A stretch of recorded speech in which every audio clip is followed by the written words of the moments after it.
तकरीबन 1 घंटे आज दलाइल हुए हैं। 1 घंटे में मैं समझता हूँ आज इस केस में आप सबके सामने भी आ गया कि ये केस क्या है। So let's hope for the best. Aleema आपा कुछ कहेंगे? सलमान सफदर साहब, ये बता दीजिएगा कि इमरान खान साहब एक खदशे का इजहार कर चुके हैं जो 26 आईनी तरमीम के बाद फैसले लिखे हुए मिलते हैं। आपके पावरफुल जो दलाइल हैं, क्या वो लिखे हुए फैसलों को तब्दील करेंगे? देखिए, जब मैं मुआवजे की ख्वाहिश करूं और मैं कहूं कि अभी फैसला लिखा जाना है, बीइंग अ प्रोफेशनल लॉयर मैं एक्सपेक्ट करूंगा कि शॉर्टली जज साहब आज तो इंसाफ करें। आज बहुत दिन हो गए हैं जब से ये 26वीं तरमीम के बाद नया सेटअप आया है। किसी एक दिन भी इस्लामाबाद हाई कोर्ट से रिलीफ नहीं मिली। तो आज मौसम भी अच्छा है और मैं समझता हूँ अगर आज रिलीफ आ जाए थोड़ी सी देर में कि ट्रायल जज को रोक दिया गया है, तो ये मेरा ख्याल है बहुत खुश आइंद होगा। अलीमा एक्सपेक्टेड है कि आज ये जो आप अभी शॉर्टी रिलीफ की बात कर रहे हैं, एक्सपेक्टेड है मिल जाएगा? जी बिल्कुल एक्सपेक्टेड है। Thank you.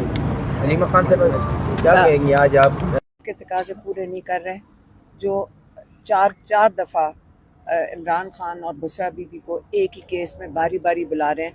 मैं आपको ये बताऊं, इनका ख्याल नहीं था कि इमरान खान के केसेस इतनी देर चल रहे हैं। जिन्होंने भी ये वो खिचड़ी पका के दी थी कि इमरान खान के ये जल्दी जल्दी 2-3 केसेस डाल दो, वो केसेस डाल के फंस गए हैं। वो इस तरह फंस गए हैं कि इन्होंने सोचा था शुरू में 1-2 केस जल्दी से डाल दें, एक तोशा खाना डाल दें, एक अलकादर डाल दें, और ये बताएंगे कि आप 10 साल निकल ही नहीं सकोगे। उसके बाद इमरान खान घबराएंगे और डील करेंगे और मुल्क छोड़ के चले जाएंगे। इस किस्म की कोई बात होगी।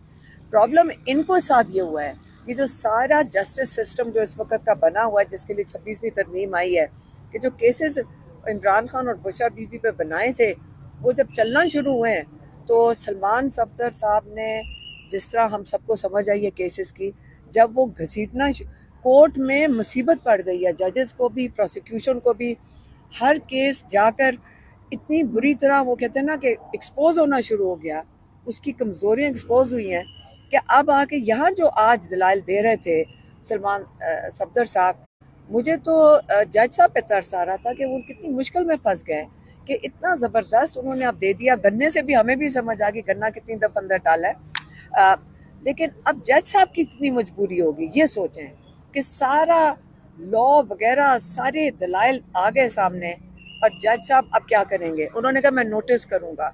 नोटिस का मतलब है कल परसों तक, जब तक सज़ा आ जाए तो उसके बाद बुलाएंगे वो नोटिस पे। मुझे नहीं समझ आई थी कि कब नोटिस का, या तो आज बुलाएं या जज साहब कल बुलाएं, कल सुबह के लिए बुला लें, जजमेंट से पहले बुला लें। तो ये चीज़ अगर जज साहब कर दें तो मैं कहूँगी हमें उम्मीद की किरण होएगी, इंसाफ के उम्मीद की किरण दोबारा हमारे लिए एक उम्मीद भी आएगी, और हमें उम्मीद, हम ये करेंगे कि जी जज साहब को इंसाफ देने के लिए पुरज़म हो गए। तो इसके अलावा आप क्या कह सकते हैं? आपके सामने आप सारे यहाँ खड़े होते हैं, लेकिन केसेस माशाल्लाह। राबिया साहब बताइएगा, आज जो है वो खान साहब की बरियत का केस लगा हुआ था, लेकिन उसके अंदर जो डेवलपमेंट हुई है, क्या कहेंगे? लेकिन मैं सिर्फ इतना कहूँगी कि जज साहब को आज जितनी डिटेल्स में जो है ना, मेरे ख्याल में सलमान सफदर साहब ने आर्ग्यूमेंट्स किए हैं, और जितनी डिटेल में उन्होंने हर निटी ग्रिटी को जो है वहाँ पे डिस्कस किया है, उन्होंने कई केसेस के हवाले दिए, तो आज जज साहब को जो है ना इसमें स्टे दे देना चाहिए था। लेकिन अगर वो नहीं दे रहे तो इसका मतलब यही है कि ऊपर से ऑर्डर आया हुआ है कि आपने सज़ा को किसी सूरत में जो है वो मुलतवी नहीं होने देना, सज़ा हर सूरत में देनी ही देनी है। सिंपल सी बात है, इंसाफ अगर यहाँ अदालतों में इमरान खान को नहीं मिल रहा, बावजूद इसके कि तमाम हकायक, तमाम सबूत जो है वो मौजूद हैं, और ये हर शख्स यही कह रहा है, और सलमान सफदर साहब ने जितनी डिटेल में आज वहाँ पर आर्ग्यूमेंट्स दिए ना, यकीन करें एक ले मैन को भी समझ आ रही थी कि वो क्या कह रहे हैं। तो क्या वो जो मोहतरम जज साहब बैठे हुए उनको नहीं समझ आ रही कि क्या हो रहा है? क्या उन्हें ये नहीं समझ आ रही कि अर्जुमन साहब जो है उन्होंने केस पढ़ा ही नहीं है, ठीक है, वो कानून को समझ ही नहीं रहे क्या, और वो उस पर फैसला। आज अली अब्दुल्ला न्याजी और समाबिया बहन और मैं और बाकी हमारे बहुत सारे दोस्त आज खान की ओपन हियरिंग, जो GHQ हमला केस है, उसकी भी आज हियरिंग हो रही है, और आज बहनों का मुलाकात का भी दिन है, और हम उनके साथ इज़हार यकजहती के लिए अभी यहाँ पर पहुँच चुके हैं, और लोग भी काफ़ी आ रहे हैं और इतनी भारी पुलिस की नफरी इस साइड पे और दूसरी तरफ भी है। इंशाल्लाह हम खान से मोहब्बत से बाज नहीं आएंगे। पाकिस्तान जिंदाबाद, इमरान खान जिंदाबाद।